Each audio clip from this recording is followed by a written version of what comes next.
It's 2015. The time is late capitalism, and I'm here with the shocking revelation that the vast majority of human beings need to work for a living. Now, in the UK, more and more people are taking up sex work as a way to pay the bills. And with job security, with wages, and with working conditions plummeting across all sectors, it's easy to see why sex work becomes a more obvious choice for some people. There's more flexibility over wages, there's more flexibility over working times, there are a few barriers to entry, and more importantly, you can fit work around other jobs, for instance, around caring responsibilities and around study. Statistics on sex work are sometimes a little shaky due to the subterranean nature of the industry, but the ONS estimates that it's composed of over 60,000 workers. That's pretty striking when you consider that many of the aspects necessary to do the job are criminalised. Now, let's be clear here. Selling sex is legal and purchasing sex is legal, but many other surrounding acts are still criminalised in a pretty hazy legal situation. This system has come under fire from Amnesty International, from the World Health Organization, and most importantly, from sex worker organisations themselves. Now, in a debate that involves sex, it's very easy for the facts to get lost in easy moralising and in scandal. So I went to talk to some sex workers and some advocates so they could tell me how the current legal situation affects the lives of workers and what a different legal situation might look like. In the UK, we have this kind of grey criminalisation where the actual act of selling sex is not criminalised, but a lot of surrounding acts are. We have street sex work, which many aspects of is criminalised, and that's the soliciting, which is obviously street sex workers kind of, trying to get clients standing on the street corner, etc. And curb crawling, which is obviously the other side of that transaction, so people driving and trying to pick up sex workers. Advertising in a phone booth, so carding is illegal since I think 2001. And then in terms of indoor sex work, it all kind of centres around a brothel. So a brothel is determined by law as a premises with more than one sex worker working in it, and in order to convict people of legislation surrounding that, the police have to prove that there's more than one person working in it. And one of the problems with that, firstly, is that it basically forces sex workers to work less safely if they want to work within the law, because we would recommend sex workers, work with a friend or whatever for safety reasons. One sex worker I know had her phone seized, and I think they found a text message on her phone which said something along the lines of, to her friend who also worked in the flat, are you going to pick up toilet paper or am I? Something so ridiculous as that. And that was the way they proved that she was assisting in the management of it. But obviously she wasn't in any way controlling anyone. So it's completely misrepresenting the legislation and using it in a way that it wasn't intended. But the police did that because they wanted to criminalise her. The fact that you're a criminalised worker means that you can't come forward to the police and report rape and violence when it does happen to you, because the police are more interested in what you're doing as a sex worker than going after the violent attacker. Of all the incidents we deal with, only 25% of the sex workers, even with our support, are willing to report to the police, and that includes rape, that includes really violent, horrible incidents, and the perpetrators know that the sex workers won't report to the police, and that's why they target sex workers. We've had women in our network who try to report attacks on them, and when they were being attacked, the guys said to them, "We know you're not going to report this." So and we've heard that a number of times. Another woman, for example, went to the police to report being threatened, and the police said to them, "Are you sure? Are you telling us that you are a prostitute? Because if you are, we're going to have to do something about that." You have a lot of reports, both in London and in other major cities like Edinburgh and Glasgow, of police behaving in very not okay ways, like confiscating sex workers' earnings, giving verbally abusing them, making derogatory comments, not giving them time to get dressed. In one instance, I think in London, there were workers and women and girls who were photographed by police teams, and those photographs then later found their way to the news of the world. The police going into brothels, outing women, confiscating their earnings, making them feel very unsafe, has a direct consequence that people feel less able to go to the police with reports of harm that they've experienced and crimes that have been committed against them. And it also directly affects their comfort with going to outreach services, such as service providers that provide sexual health tests or free condoms or other forms of support which might improve the well-being and health and safety of workers who are in precarious positions. Sex work isn't inherently harmful or dangerous, it's simply made dangerous by the laws. In debates around sex work, many politicians, many activists, many public figures advocate the so-called Nordic model. Now, this is a set of legislation based on a 1999 reform in Sweden that criminalises the purchase of sex, but not the sale. Now, is this really a way of keeping sex workers, the sellers of sex, safe? I think it's completely illogical and makes no sense to criminalise one side of an act but not the other. You're essentially criminalising the act. So all the negative aspects of criminalising, all the unintended consequences still happen. Sex workers aren't just going to suddenly say, oh yeah, you're right, I'm not going to do this anymore. So what they are forced to do is engage in quicker transactions, rush transactions. They've got less checks in place on what clients they have. Street-based sex workers, who are almost always the most vulnerable, have less time to negotiate with clients, because obviously the clients are breaking the law. There's a lot less clients because people are more desperate for work, and those who are clients who would be otherwise law-abiding would be too scared to see sex workers because they'd be worried that they'll get caught and sent to prison. Sex workers are offering more services than they'd like to, taking more risks because they're desperate for money.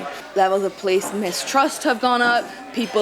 Sex workers do not work with the police in a way to support them because they're too scared of them, because the police are going to deport them, report them, or keep an eye on them and keep an eye on their clients and try to arrest their clients. It's more of a PR movement than anything else to me. Those who advocated for it in Sweden, who go to other countries and say, look, this is wonderful, and they try and present it as a feminist, pro-women bit of legislation.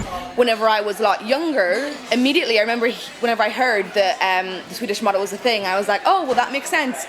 You criminalise the men and you don't criminalise the women and everything's grand. A lot of the laws around prostitution and sex work are about what matters is making women who don't do sex work feel comfortable.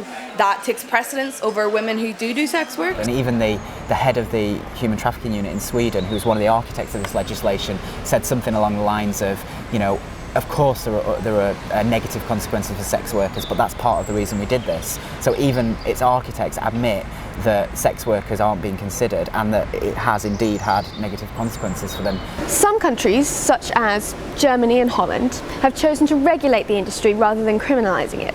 Now, there's a big difference here between decriminalisation and legalisation. Decriminalisation involves the removal of all laws that specifically target sex work.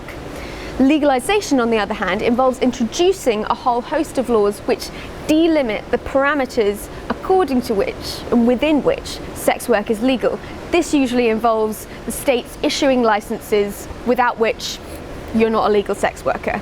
Now, this begs the question of which system is better. Which system is better equipped to promote the welfare of sex workers and prevent violence? In Holland, the situation is that you're only allowed to legally work as a sex worker if you register with one of the state licensed brothels. There aren't very many of them, and since they brought in legalisation, they went through a period of issuing new licences, but they've recently stopped issuing new licences without really being much transparency or consultation around that process. But it's no longer possible to register to licence a new brothel. So, for example, my friend who's a worker in Amsterdam isn't legally able to work as a freelance. She can't work independently, she can't work from home. She can't work with another friend for safety unless she's going through one of the official brothels.